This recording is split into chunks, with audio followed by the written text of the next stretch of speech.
বিসমিল্লাহির রহমানির রহিম। আসসালামু আলাইকুম। প্রিয় শ্রোতা, আশা করছি সবাই যে যেখানে আছেন ভালো আছেন, সুস্থ আছেন। পাঠ করছিলাম আল বিদায়া ওয়ান নিহায়া গ্রন্থটি লিখেছেন আবুল ফিদা হাফিজ ইবনে কাসির আদ দামেস্কি রহমতুল্লাহি আলাইহি। বইটি বাংলায় অনুবাদ করেছেন মাওলানা সৈয়দ মোহাম্মদ ইমদাদউদ্দিন, মাওলানা মোহাম্মদ মহিউদ্দিন, মাওলানা বোরহানউদ্দিন এবং মাওলানা মোহাম্মদ আবু তাহের। আজকে 16তম পর্বে আমি পাঠ করব ফেরেশতা মালাকুল মৌত সম্পর্কে। মালাকুল মৌতের কিছু সহযোগী ফেরেশতা আছেন যারা মানুষের রুহকে দেহ থেকে বের করে তা কণ্ঠনালী পর্যন্ত নিয়ে আসেন। তারপর মালাকুল মৌত নিজ হাতে তা কবজ করেন।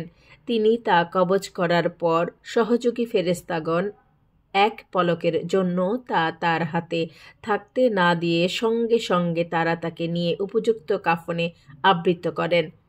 নিম্নের আয়াতে এ বিষয়ে বিস্তারিত আলোচনা করা হয়েছে।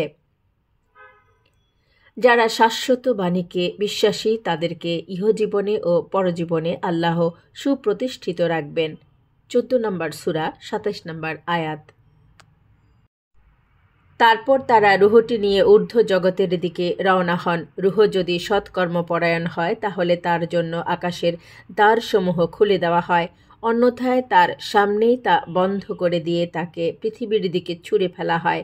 আল্লাহ তাআলা বলেন, তিনি তার বান্দাদের উপর পরাক্রমশালী এবং তিনি তোমাদের রক্ষক প্রেরণ করেন। অবশেষে যখন তোমাদের কারো মৃত্যুকাল উপস্থিত হয় তখন আমার প্রেরিতরা তার মৃত্যু ঘটায় এবং তার কোনো ত্রুটি করে না। তারপর তাদের প্রকৃত প্রতিপালকের দিকে তারা প্রত্যান্বিত হয়। দেখো, কর্তৃত্ব তো তারই এবং হিসাব গ্রহণে তিনি সর্বাপেক্ষা তৎপর। পবিত্র কোরআনের 6 নম্বর সূরা 61 এবং 62 নম্বর আয়াত এটি। ইবনে আব্বাস রাদিয়াল্লাহু আনহু ও মুজাহিদ রহমতুল্লাহি আলাইহি প্রমুখ থেকে বর্ণিত যে তারা বলেন, গোটা পৃথিবী মালাকুল মৌতের সামনে একটি পাত্রের ন্যায়। তার যে কোনো অংশ থেকে ইচ্ছা তিনি তা হাত বাড়িয়ে গ্রহণ করতে পারেন। আমরা এও উল্লেখ করেছি যে মৃত্যুর ফেরেশতাগণ মানুষের নিকট তার আমল অনুপাতে আগমন করে থাকেন।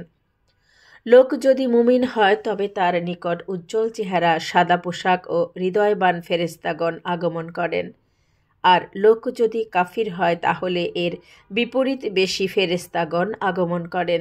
এ ব্যাপারে আমরা মহান আল্লাহর নিকট আশ্রয় প্রার্থনা করি।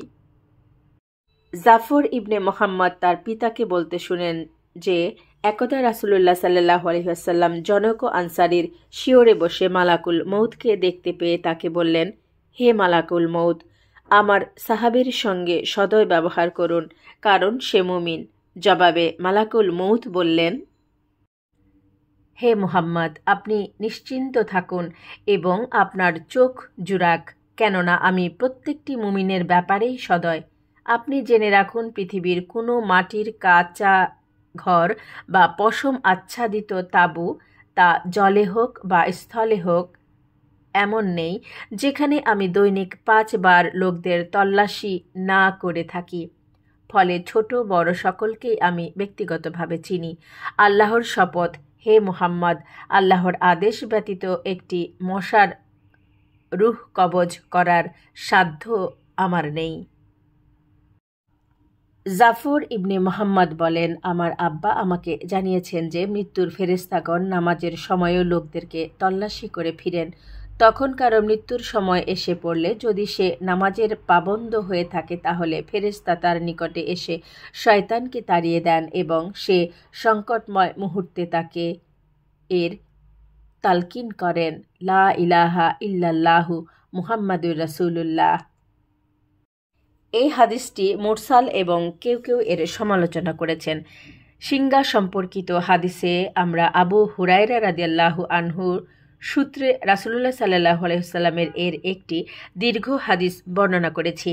তাতে এও আছে যে আল্লাহ তাআলা ইসরাফিল আলাইহিস সালামকে ধ্বংসের ফুৎকারের আদেশ করবেন। সে মতে তিনি ফুৎকার দিলে আকাশসমূহে ও পৃথিবীর অধিবাসীরা সকলেই ধ্বংস হয়ে যাবে। কেবল তারাই নিরাপদ থাকবেন যাদেরকে আল্লাহ নিরাপদ রাখতে ইচ্ছা করবেন। এভাবে তারা বিনাশ হয়ে গেলে মৃত্যুর ফেরেশতা আল্লাহ তাআলার নিকট এসে বলবেন, হে আমার প্রতিপালক, আপনি যাদেরকে রক্ষা করতে ইচ্ছা করেছেন তারা ব্যতীত আকাশসমূহ ও পৃথিবীর অধিবাসীদের সকলেই তো মারা গিয়েছে। কে কে জীবিত আছে তা জানা থাকা সত্ত্বেও আল্লাহ তাআলা বলবেন, কে জীবিত রইল? তিনি বলবেন, জীবিত আছেন আপনি, যিনি চিরঞ্জীব, যার মৃত্যু নেই, আর বেঁচে আছেন আপনার আরশ বহনকারীগণ এবং জিব্রাইল ও মিকাইল। কথা শুনে আল্লাহ তাআলা বলবেন, জিব্রাইল এবং মিকাইলের মৃত্যু হয়ে যাক। তখন আরশ আল্লাহর সঙ্গে কথা বলবে। সে বলবে, হে আমার প্রতিপালক, জিব্রাইল এবং মিকাইলও মারা যাবেন? আল্লাহ বলবেন, চুপ করো। আমার আরশের নিচে যারা আছে তাদের প্রত্যেকের জন্য আমি মৃত্যু অবধারিত করে রেখেছি। তারপর তারা দুজনও মারা যান। তারপর মালাকুল মউত মহান আল্লাহর নিকট এসে বলবেন, হে আমার প্রতিপালক, জিব্রাইল ও মিকাইলও মারা গিয়েছেন। একথা শুনে আল্লাহ তাআলা বলবেন, অথচ কে বেঁচে আছে সে সম্পর্কে তিনি সমধিক অবহিত। তাহলে আর কে বেঁচে আছে? তিনি বলবেন, বেঁচে আছেন আপনি চিরঞ্জীব সত্তা, যার মৃত্যু নেই, আর বেঁচে আছে আপনার আরশ বহনকারী ও আমি। তখন আল্লাহ তাআলা বলবেন, আমার আরশ বহনকারীদের মৃত্যু হোক। ফলে তারা মারা যাবেন এবং আল্লাহর আদেশে আরশ ইসরাফিলের নিকট থেকে শিঙ্গাটা নিয়ে নেবেন। তারপর মালাকুল মউত এসে বলবেন, হে আমার প্রতিপালক, আপনার আরশ বহনকারীগণ মারা গেছেন। তা শুনে আল্লাহ তাআলা বলবেন, যদিও কে বেঁচে আছে তা তিনি সবচেয়ে ভালো জানেন, তাহলে আর কে বেঁচে আছে? তিনি বলবেন, বেঁচে আছেন আপনি চিরঞ্জীব সত্তা, যার মৃত্যু নেই, আর বেঁচে আছি আমি। তখন আল্লাহ তাআলা বলবেন, তুমিও আমার সৃষ্টিসমূহের একটি সৃষ্টি, আমি তোমাকে বিশেষ উদ্দেশ্যে সৃষ্টি করেছিলাম, অতএব তুমিও মরে যাও। ফলে তিনিও মারা যাবেন।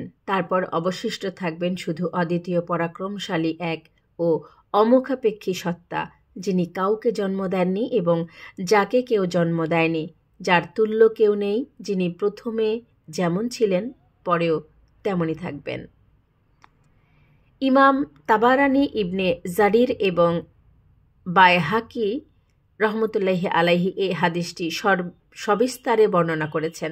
আর হাফিজ আবু মুসা আল মাদিনী তিওয়ালাত গ্রন্থে হাদিসটি বর্ণনা করেছেন। তার বর্ণনায় কিছু অতিরিক্ত বিরল কথাও আছে।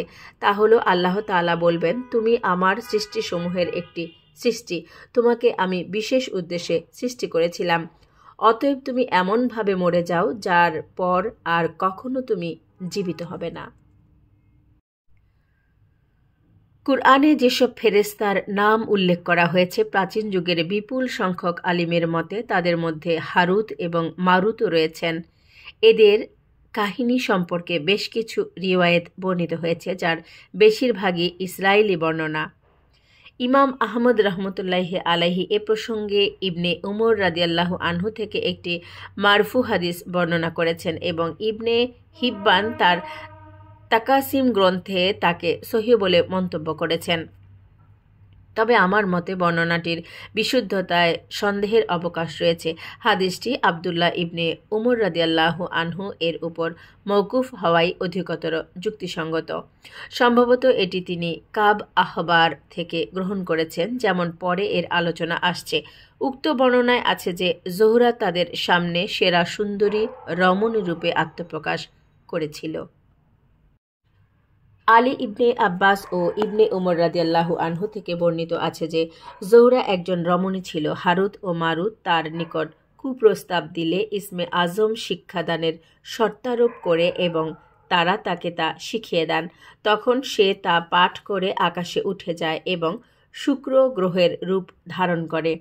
হাকিম রহমতুল্লাহি আলাইহি তার মুস্তাদরাকে বর্ণনা করেন যে ইবনে আব্বাস রাদিয়াল্লাহু আনহু বলেন, সে যুগে এমন একজন রূপসী রমণী ছিল, নারী সমাজে তার রূপ ছিল ঠিক নক্ষত্র জগতে জোহরার রূপের ন্যায়।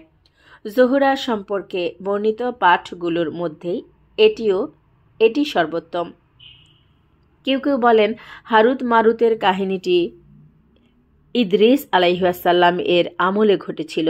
আবার কেউ বলেন এটা সুলাইমান ইবনে দাউদের আমলের ঘটনা। তাফসিরে আমরা এ কথাটি উল্লেখ করেছি। মোট কথা এসব হচ্ছে ইসরায়েলি বর্ণনা। কাব আহবার হলেন এর উৎস। যেমন আব্দুর রাজ্জাক তার তাফসির গ্রন্থে কাব আহবার সূত্রে কাহিনীটি বর্ণনা করেছেন। আর সনদের দিক থেকে এটি বিশুদ্ধতর। আল্লাহই সর্বজ্ঞ। কেউ কেউ হারুত ও মারুতকে ইরানের শানিপন্থী দুজন লোক বলে অভিহিত করেছেন। এটা জাহাকের অভিমত। আবার কারো কারো মতে এরা দুজন আকাশের ফেরেশতা, কিন্তু আল্লাহর পূর্ব নির্ধারণ অনুযায়ী তাদের এ দশা হয়েছে, যা বর্ণিত হয়েছে। যদি তা সঠিক হয়ে থাকে তবে তাদের ঘটনা ইবলিশের ঘটনার সাথে তুল্য হবে। যদি ইবলিশ ফেরেশতাদের অন্তর্ভুক্ত হয়ে থাকে, কিন্তু বিশুদ্ধতার কথা হলো ইবলিশ জিনদের অন্তর্ভুক্ত। এর আলোচনা পরে আসছে। হাদিসে যেসব ফেরেশতার নাম এসেছে তন্মধ্যে মুনকার ও নাকির অন্যতম। বিভিন্ন হাদিসে কবরের সওয়াল প্রসঙ্গে তাদের আলোচনা প্রসিদ্ধি লাভ করেছে। এরা দুজন কবরের পরীক্ষক। মৃত ব্যক্তিকে তার কবরে তার রব, দিন ও নবী সম্পর্কে প্রশ্ন করার দায়িত্বে এরা নিয়োজিত। এরা সৎকর্মশীল ও পাপাচারীদের পরীক্ষা নিয়ে থাকেন। এরা নীল রঙের, ভয়ঙ্কর বড় বড় দাঁত, ভয়ানক আকৃতি ও ভয়ঙ্কর গর্জন বিশিষ্ট। আল্লাহ আমাদের কবরের আযাব থেকে রক্ষা করুন এবং ঈমানের অটল বাণী দ্বারা আমাদেরকে প্রতিষ্ঠিত রাখুন। আমিন। ইমাম বুখারী রহমতুল্লাহি আলাইহি বর্ণনা করেন যে উরওয়া বলেন, উম্মুল মুমিনিন আয়েশা রাদিয়াল্লাহু আনহু একদিন নবী করিম সাল্লাল্লাহু আলাইহি ওয়াসাল্লামকে বললেন, আপনার উপর উহুদের দিনের চাইতে কঠিনতর কোনো দিন এসেছে কি? উত্তরে নবী করিম সাল্লাল্লাহু আলাইহি ওয়াসাল্লাম বললেন, তোমার সম্প্রদায় থেকে আমি যে আচরণ পেয়েছি তন্মধ্যে আকাবার তায়েফের দিনের আচরণটি ছিল কঠোরতম। সেদিন আমি ইবনে আবদ আলিল ইবনে আবদ কিলাল এর নিকট আমার দাওয়াত পেশ করলাম, কিন্তু সে আমার দাওয়াতে কোনো সাড়াই দিল না। ফলে আমি বিষণ্ণ মুখে ফিরে আসি এবং করনুস সাআলিবে পৌঁছা পর্যন্ত আমার হুঁশই ছিল না। সেখানে পৌঁছার পর উপর দিকে মাথা তুলে দেখতে পেলাম যে একখণ্ড মেঘ আমার উপর ছায়াপাত রেখেছে। সেদিকে তাকিয়ে আমি তার মধ্যে জিবরাইল আলাইহিসসালামকে দেখতে পাই। তিনি আমাকে লক্ষ্য করে বললেন, আপনার সম্প্রদায় আপনাকে যা বলেছে এবং যে জবাব দিয়েছে আল্লাহ তা শুনেছেন। তিনি আপনার নিকট পাহাড়ের দায়িত্বে নিয়োজিত ফেরেশতাকে প্রেরণ করেছেন, যাতে আপনি তাকে তাদের ব্যাপারে যা ইচ্ছা আদেশ করেন। তখন পাহাড়ের ফেরেশতা আমাকে সালাম দিয়ে বললেন, হে মুহাম্মদ, আপনি যদি বলেন তাহলে এ দু পাহাড় চাপা দিয়ে ওদেরকে খতম করে দেই। জবাবে নবী করিম সাল্লাল্লাহু আলাইহি ওয়াসাল্লাম বললেন, বরং আমি আশা করি যে আল্লাহ তাদের ঔরস থেকে এমন প্রজন্ম সৃষ্টি করবেন যারা একমাত্র আল্লাহর ইবাদত করবে এবং তার সঙ্গে কাউকে শরিক করবে না। ইমাম মুসলিম রহমতুল্লাহি আলাইহি ইবনে ওয়াহাবের হাদিস থেকে এই হাদিসটি বর্ণনা করেছেন। সবাইকে অনেক অনেক ধন্যবাদ ও কৃতজ্ঞতা। আমার এই পাঠ শুনে যদি আপনাদের একটু ভালো লেগে থাকে, সেখানে আমার সার্থকতা। সবাই ভালো থাকবেন, সুস্থ থাকবেন। আল্লাহ হাফেজ। আসসালামু আলাইকুম।